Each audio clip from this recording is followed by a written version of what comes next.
সামর্থ্য থাকলেই কখনোই গ্রামে থাকা উচিত না। গ্রামে 100 বিঘা জমির মালিক হওয়ার চেয়ে শহরে এক টুকরো ভাড়া বাসায় থাকা অনেক ভালো, অনেক সম্মানের, অনেক আরামদায়ক। গ্রামে স্থায়ীভাবে বসবাস করাটাকে কোনো সূচকে এগিয়ে রাখা যায় আসলে। এখানে বেশিরভাগ মানুষ এতই টক্সিক যে তারা তাদের ব্যক্তিগত জীবনের থেকে আপনার জীবন নিয়ে বেশি চিন্তিত। আপনার চুল বড় কেন, আপনার চুল ছোট কেন, আপনি বোরকা পরেন না কেন, অনার্সে পড়লেও মেয়ের বিয়ে দেয় না কেন, বয়স 25 পেরিয়ে গেলেও এখনও জব হয় না কেন, আপনার বেসমেন্ট কেউ বিদেশে গিয়ে লাখ লাখ টাকা কামায়, আপনি এখনও পড়াশোনা করেন কেন, এসব আজগুবি বিষয় নিয়ে তাদের অনেক টেনশন। মাঝে মাঝে দেখবেন আপনার নিজের ফ্যামিলিও যেসব বিষয় নিয়ে চিন্তিত নয়, অন্যান্য মানুষের থেকে বেশি চিন্তা। গ্রামের টক্সিক বিষয়গুলোর আরেকটি বড় পার্ট হচ্ছে ঝগড়া।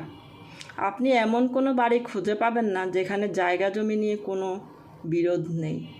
প্রত্যক্ষ বা পরোক্ষভাবে এই ফ্যামিলি সেই ফ্যামিলির সাথে কোনো এককভাবে ঝগড়া লেগেই থাকে। 1 ইঞ্চি জায়গা নিয়ে মাথা ফাটাফাটি, অশ্লীল ভাষায় গালাগালি, মামলা মোকদ্দমা চলতেই থাকে। এইজন ওইজনের নামে গোপনে প্যাঁচ লাগিয়ে ঝগড়া বাঁধিয়ে দেওয়া, কাউকে পছন্দ না হলে তার নামে জায়গায় অজায়গায় বদনাম রটিয়ে দেওয়া, এমনকি বিয়ে আসলেও গোপনে প্যাঁচ লাগিয়ে দেওয়া গ্রামের বেশিরভাগ মানুষের জন্য একটি নিত্যদিনের কাজ।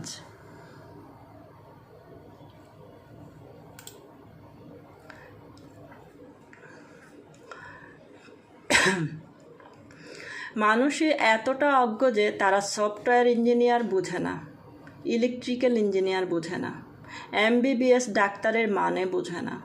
তাদের কাছে সরকারি চাকরি মানে পুলিশ হোক, কনস্টেবল, সেনাবাহিনী হোক, সৈনিক, প্রাইমারি স্কুলের শিক্ষক, এইসবই। আর একজন নার্সিংয়ে পড়া স্টুডেন্টকে যেমনভাবে ডাক্তার ভাবে, তেমনি সরকারি মেডিকেলে MBBS পড়ুয়া কাউকেও সেরকমই ভাবে। তাদের কাছে আপনি সরকারের কত গ্রেডের চাকরি করেন তার থেকে গুরুত্বপূর্ণ আপনি প্রাইভেট জব করেন নাকি সরকারি। আপনি যদি প্রাইমারি স্কুলের পিয়নও হন তাও মেয়ে বিয়ে দিতে রাজি, কিন্তু বেসরকারি যত ভালো চাকরি করেন আমতা আমতা করবেই। তাদের কাছে আপনার উচ্চশিক্ষা গ্রহণের থেকে আপনার সে বন্ধুর দাম বেশি যে SSCর পর সৈনিক, কনস্টেবল, বিদেশে বা কোনো কাজে চলে গেছে।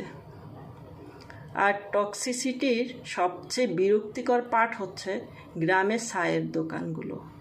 গ্রামের প্রতিটি চায়ের দোকানে চায়ের চুমুক উঠেই গিবত দিয়ে, যেখানে কার বউয়ের বাচ্চা হচ্ছে না, কার বউ প্রেগনেন্ট থেকে শুরু করে রাজনীতি, অর্থনীতি, খেলাধুলা, কোনোটারই গবেষণা বাকি থাকে না।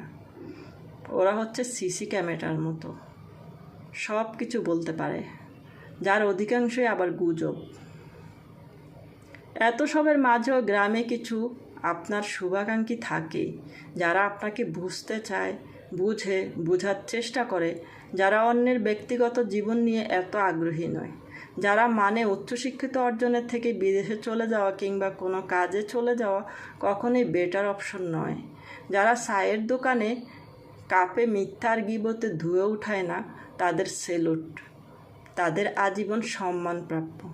জন্ম থেকে গ্রামের পলিমাটি গায়ে মেখেও একজন খাঁটি গ্রাম্য মানুষ হয়েও এই কথাগুলো লেখার একমাত্র কারণ তিক্ততা।